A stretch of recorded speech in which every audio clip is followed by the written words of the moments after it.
Sebuah petirtaan dipercaya menjadi saksi bertemunya dua tokoh legendaris, yakni Ken Angrok dan Ken Dedes, menjadi pangkal dinasti besar yang mencengkeram Nusantara dalam genggamannya, serta mewariskan begitu banyak pada kita hari ini, yakni situs pentirtaan Watu Gede di Singosari, Malang. Oke teman-teman, kita masih di Indonesia, dan situs yang kita telisik diduga dibangun kira-kira bersamaan dengan berkobarnya Perang 100 tahun karena Edward III dari Inggris mengklaim tahta Prancis. Yuk.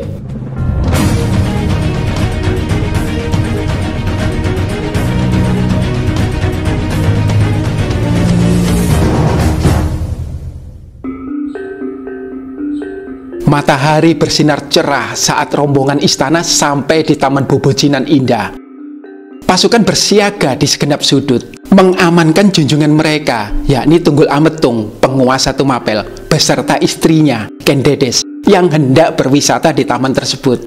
Saat Ken Dedes turun dari kereta, tak sengaja kainnya tersingkap, dan dari antara betisnya terpancarlah cahaya yang menyala.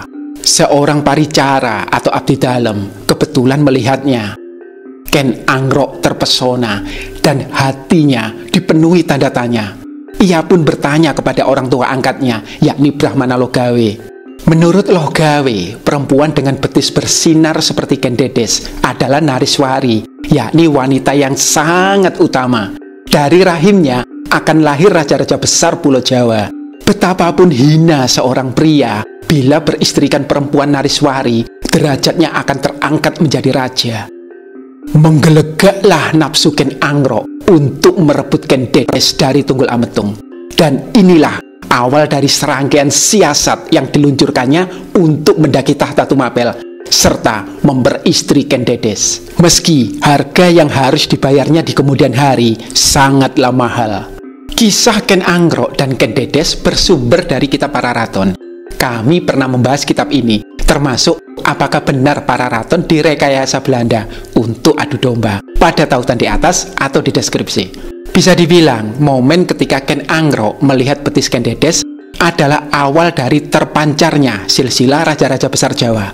Dan menurut tradisi, tempat itu masih ada hingga sekarang, yakni di situs pentirtaan Watu Gede, Singosari, Malang. Yuk, kita ke sana. Langit cerah sempurna saat kami menuju situs ini, yang jaraknya hanya 7 menit berkendara dari Candi Singosari. Itu dia, kita sudah sampai.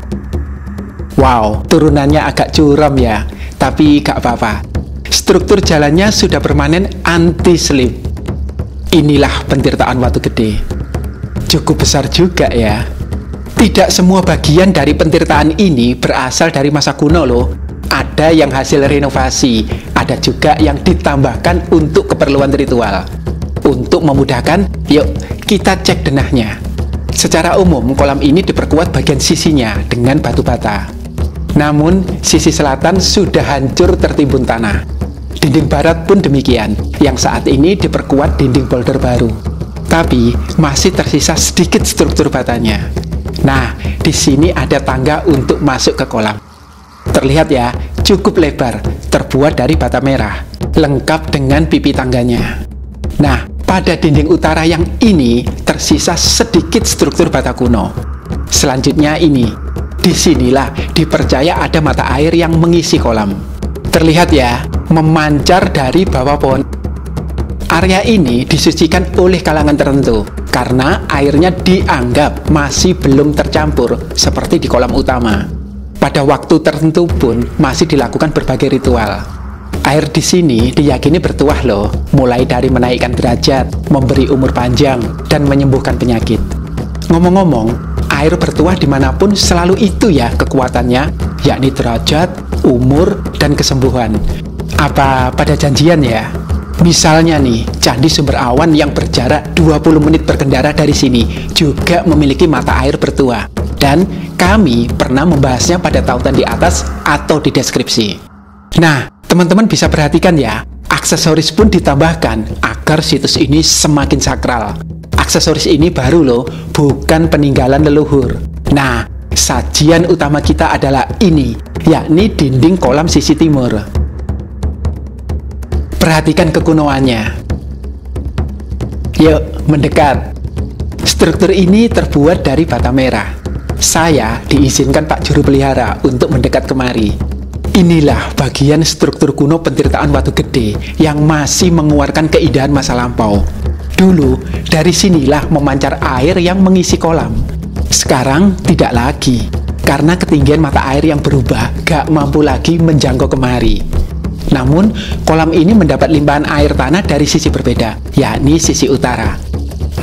Cukup deras ya. Diduga, mata air di pentirtaan Watu Gede berasal dari sungai bawah tanah yang cukup deras dan bersumber dari 3 titik, yakni Gunung Semeru, Gunung Bromo, dan Arjuno. Air tanah lalu dipancarkan ke kolam melalui Jaladwara, yakni saluran air.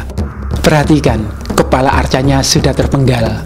Sayangnya lagi, bata-bata yang dipilih untuk pentirtaan ini telah tergerus oleh air, kelembapan udara, dan lumut. Namun, alam bukan satu-satunya perusak situs ini. Yuk, kita telisik lebih jauh. Pengerusakan pentirtaan Watu Gede. Pentirtaan Watu Gede membentang hampir 10 meter di bawah permukaan tanah sekitar. Dulu, pentirtaan ini bahkan terpendam tanah dan baru ditemukan pada tahun 1925. 6 tahun kemudian, pemerintah Hindia Belanda menggali dan merestorasi pentirtaan ini. Lihat, cakep kan? Jaladwaranya masih berfungsi. Airnya pun mengalir deras. Benar-benar mirip pentirtaan Tirta Empul yang ada di Pulau Dewata. Setelah susah-susah dipugar Belanda, Jaladwaranya mulai dicuri orang kita. Menurut juru pelihara, dari 16 Jaladwara, hanya tersisa 4 buah pada tahun 1972. Terpaksa, 3 yang masih utuh diamankan di Trowulan. Jadi, hanya tersisa 1 Jaladwara, itu pun sudah nggak utuh. Berikut foto-foto Jaladwara yang sudah tidak ada di tempatnya lagi. Terus ikuti ya teman-teman, kita akan menelisik benarkah pertemuan Ken Angrok dan Ken Dedes yang melegenda itu terjadi di pentirtaan Watu Gede? Dan benarkah ada misteri matematika yang sulit dipecahkan di sini? Namun sebelumnya jangan lupa untuk subscribe, like, dan share. Juga klik link di atas jika Anda ingin mendukung dalam hal pendanaan untuk mendukung pekerjaan kami mengembangkan kanal yang memperkaya perspektif Anda.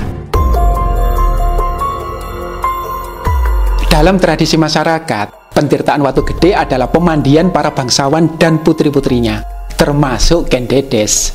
Pentirtaan ini diyakini dulu bernama Taman Boboji, lokasi bertemunya Ken Angrok dan Ken Dedes. Sehingga, keberadaan pentirtaan ini kerap dijadikan bukti bagi kehistorisan Ken Dedes, selain arca Pratnya Paramita yang terkenal itu. Namun, benarkah demikian? Jika kita perhatikan, penggunaan bata merah di seluruh pentirtaan Watu Gede menunjukkan ciri-ciri Majapahit, alih-alih Singasari. Kedua, perhatikan Jaladwara-Jaladwara ini.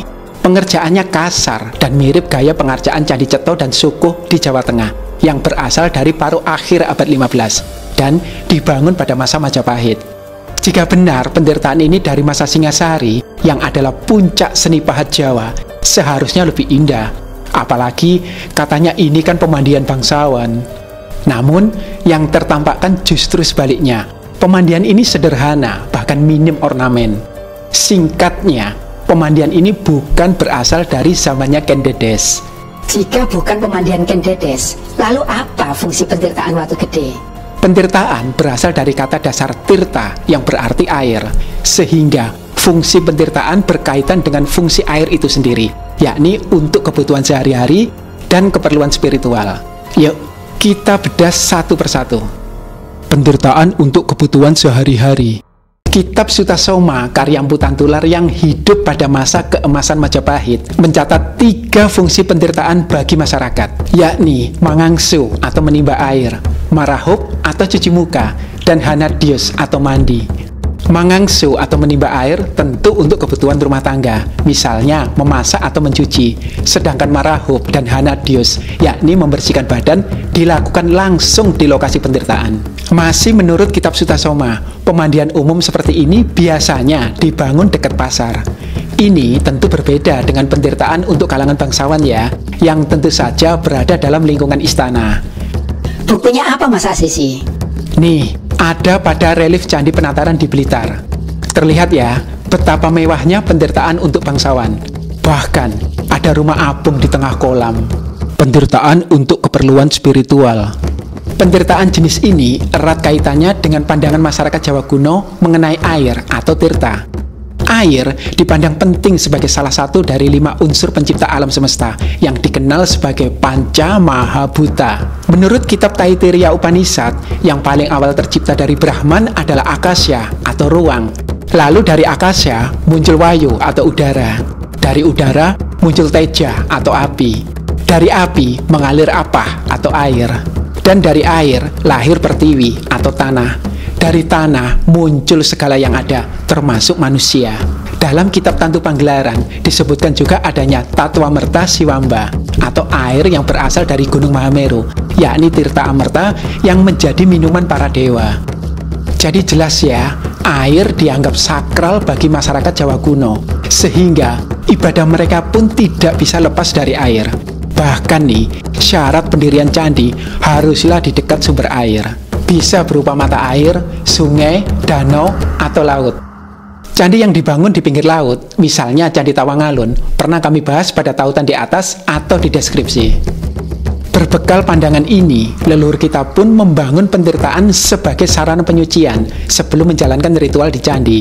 Saya menduga pendertaan Watu Gede bukanlah tempat para bangsawan dan putri keraton bersenang-senang, melainkan untuk keperluan keagamaan.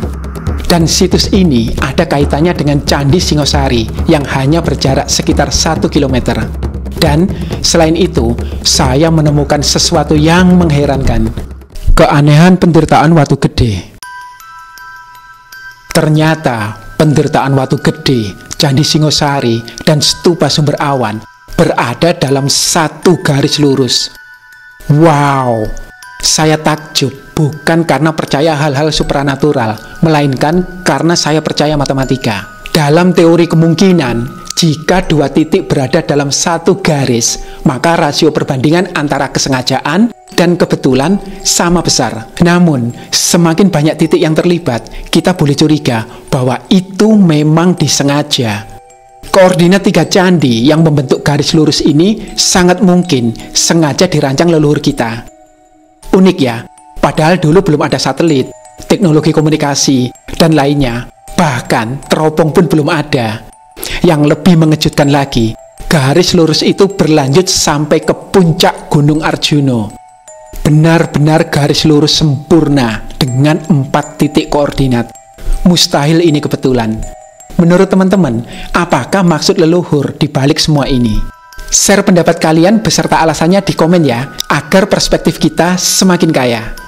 Nah, karena garis itu berakhir di puncak Gunung Arjuno, saya pun menggali, emang ada apa sih dengan gunung ini?